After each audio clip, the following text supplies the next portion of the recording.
Hi everyone, and welcome back. Today we are at PegaWorld 2025 here in Las Vegas. I'm here with Peter from Pega, who's leading the AI lab. I have a lot of questions for you, of course. Can you just give us a bit of background on where you're coming from and what you are doing in this lab? I'm excited to know about it. Okay, well, thanks a lot, and thanks for having me. I'm the director of Pega's AI lab and also lead scientist for Pega. Next to Pega, actually, one day I'm also an assistant professor at Leiden University. So, where I always say where I try to keep up with the cool kids. Yes. Right? So you've been in AI for a long time. I saw on your LinkedIn you have a PhD in AI. You've been. You're the expert. Yeah, no, it all started. I started studying AI in 1989, right? So okay. Also more from the aspect as well as, what is intelligence, where is it coming from? All these questions, they fascinated me. And then, I really wanted to work when I, finished mid-90s. I really wanted to work in the AI industry, which was non-existent at that moment, pretty much, right? Mm-hmm. So I worked on many different AI topics there, like very researchy topics. But then I bumped into, at some point, into Rob Walker, who gave a presentation here earlier today at PegaWorld as well. Yes. And he said, what we really want to focus on is on how to operationalize all the AI, how to make sure that, you can actually put it into a customer interaction or into a process where it has meaningful, valuable, and responsible impact. And I was like, oh, that's interesting, because that's where, that's where a lot of the challenge is, like doing AI lab projects that get everyone excited, not too hard, but scaling something so that it touches every single customer interaction that you have or touches every workflow that you execute. Yes. Scale it up. That produces meaningful, useful outcome for the business. And for the customer, right? And for the customers. That's not so easy, and it requires some work.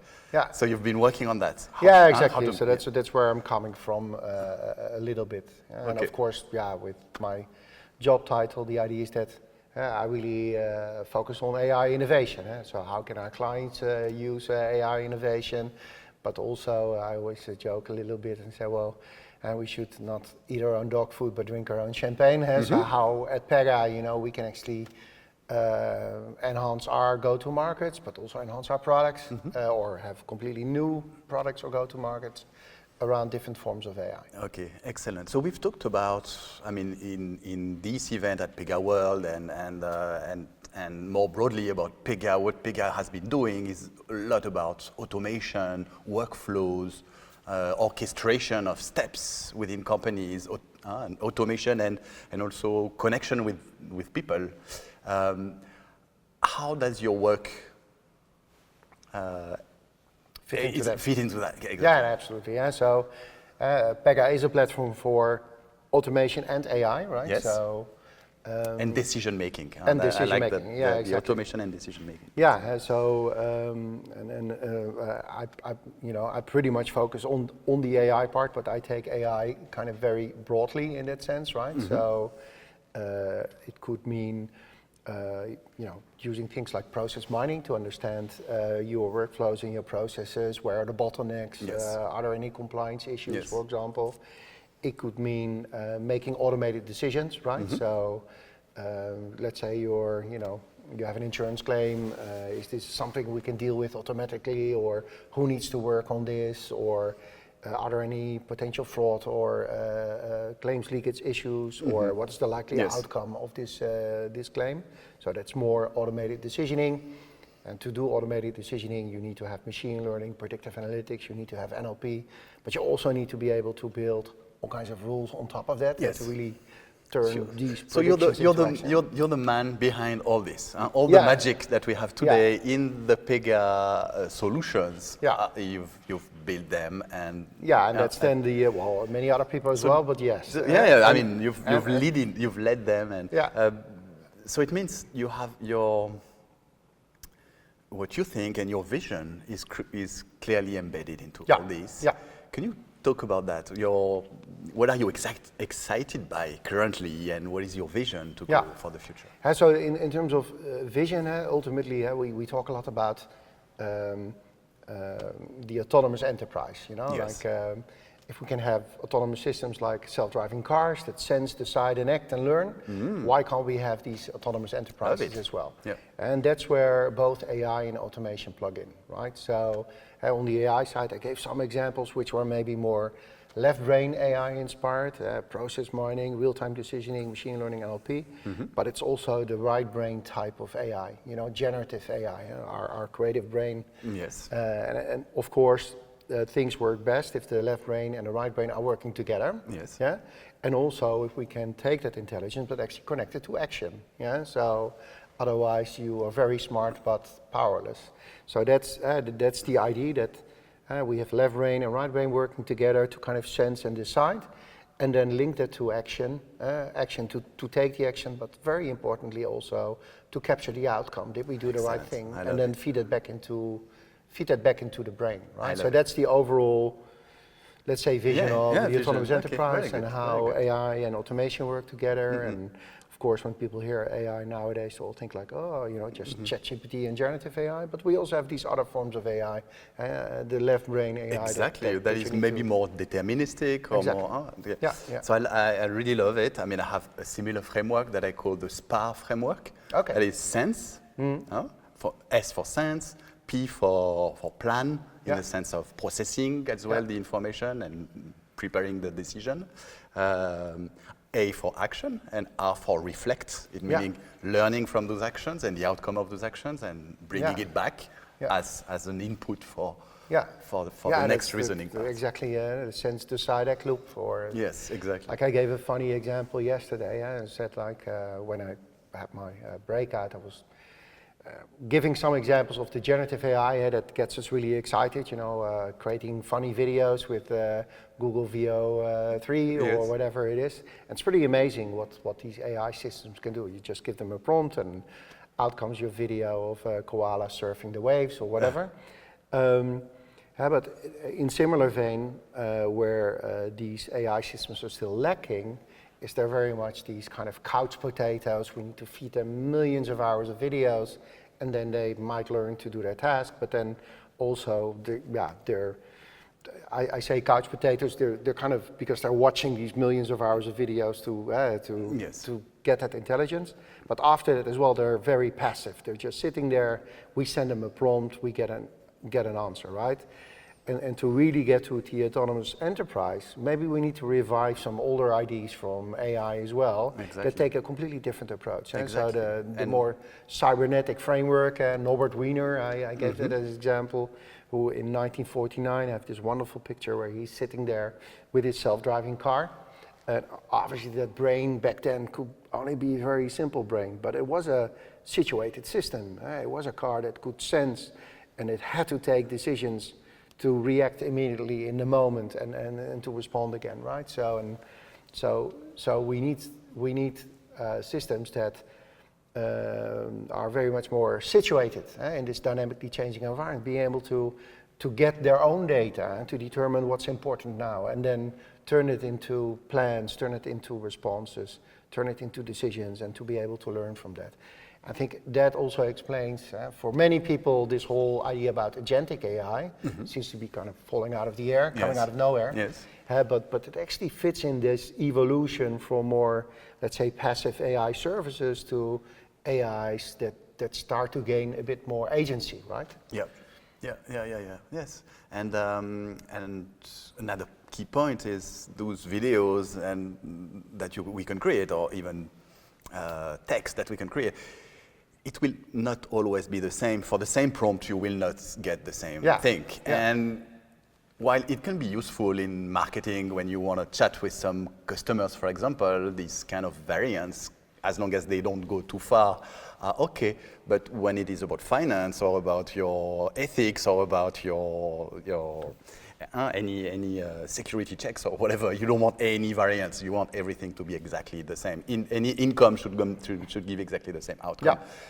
And that's where you're working to kind of connect this generative AI that is very helpful because it understands the context, understands unstructured data, understands, plans actions with more deterministic AIs that reacts always the same way for the same input. Yeah, absolutely, and I think that's super important for both from the point of view we talk about predictable AI agents, right? So, yes. And for that, it's crucial that you connect agentic AI to these other forms of AI, but also to other elements of automation, like data sources, workflows, cases, yes. business rules, you name it. So that connection, that's like super important, both to make these agents powerful, because you can have like a very powerful brain, but if it isn't connected to your data, to your workflows, to the your real business world, rules, it doesn't provide any impact. Yeah? Yeah. So you need to make it powerful in a way by giving it all kinds of tools, and that's the traditional AI or traditional automation. Well, traditional AI, hear me talk. But anyway, other forms of AI yes. and automation connected to that and data. And on the flip side, it's not just making them powerful, but also making them robust and reliable. And yes. Again, for that grounding into all these other elements is super important. It's not about agents or workflow, it's about really blending the two. In order to have a real business impact. Exactly, and something that your average bank or government would be willing to roll out. Yeah, definitely. Yeah. And so this is where you currently focus on, and that's your key focus, or are there any other areas that excite you currently? Yeah, I mean, there's many different areas. I think even in the agentic space, there's different directions where you need to think about how to further expand it. When you think about multi-agent systems, for example, yes. How do they collaborate, especially if these agents are, it could even be Pega agents talking to non-Pega agents. Yeah, then we don't know what's happening inside that other agent. So how do we communicate? Yes. How and when could or would we share information? Yes. Can I understand what the other agent's intent might be, for example, yes. if we negotiate? Yes. These are all interesting, kind of more researchy topics. Yes. So communication protocols between agents from different sources. And not just at a technical level, but more at a functional level. How do you get them to collaborate and work towards a common goal? That's an interesting topic. So beyond the A to A, the agent beyond to the technical. I think that's more technical and that more. I'm not saying that's not exciting, but we've done that. We've got our tech guy and Pega, we're a local platform, so in no time he developed an integration where we're calling out to an MCP server, etc. Yes. But for me as an AI guy, I was like, well, that's software, that should be easy. Yes. That's more like, okay, how do you collaborate? Yes, alignment, for example, alignment between agents. Yeah, communication. Communication, and that, very good. Yeah, that kind of goes then into bigger topics. The bigger topic I started with is how to build this autonomous AI, where you have left brain, right brain working together. Okay. And how to ground these agents then in your existing assets, artifacts, rules, processes, workflows, and also in reality, what the feedback that you get. Yes. I think, the other element to it, we started with saying, hey, how do you create kind of, good value with AI in the moment, in interaction, in the process for, let's say, the organization, but also for the customer or the citizen. Then you get back to points like, what is ethical use of AI, right? So I think that's another topic that I really, really care about in that sense. Yeah. Can you tell us more about this topic of responsible? Is it responsible AI, or how do you call it? Yeah, like that. And what does it include? A term that the industry quite often uses, Pega as well as responsible AI. Personally, I'm an even bigger fan of things like trustworthy AI. Okay. And not just from the point of view of like, oh, how can we make the AI so that users trust the AI? Because then you're still kind of assuming that AI is the right solution here. Right? There might be other solutions. Yes. But more fundamentally, I think you need to flip that question around. What is AI that's worthy of our trust?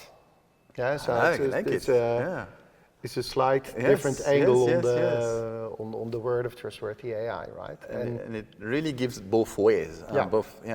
I think that's the key thing, the both ways point, because there's I'm kind of knee deep into the whole EU AI Act and whatever it is, right? And similar regulation or AI ethics worldwide.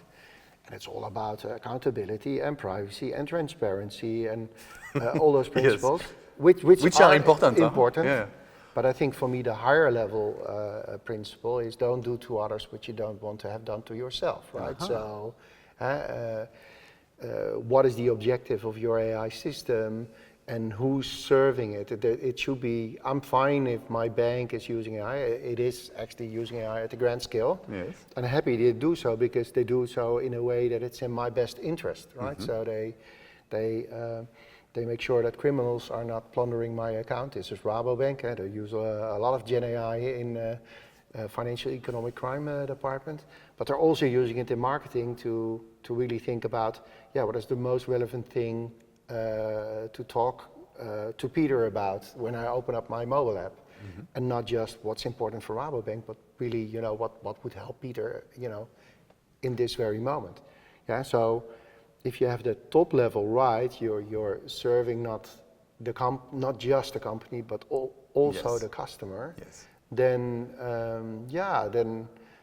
Then as a customer, I'm quite open, or I would even demand actually from my bank that they would be using that AI. That's funny because as I hear you, I hear a lot of psychology behind.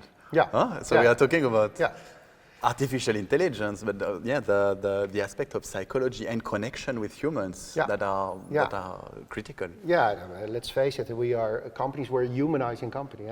Whatever the insurance company that you deal with or the telco that you deal with, you almost see it like another creature, right? So we have all these, maybe at the rational level we know, but if I just got a new phone and through a deal on the website, and I walk into a shop, I see I could get a different offer.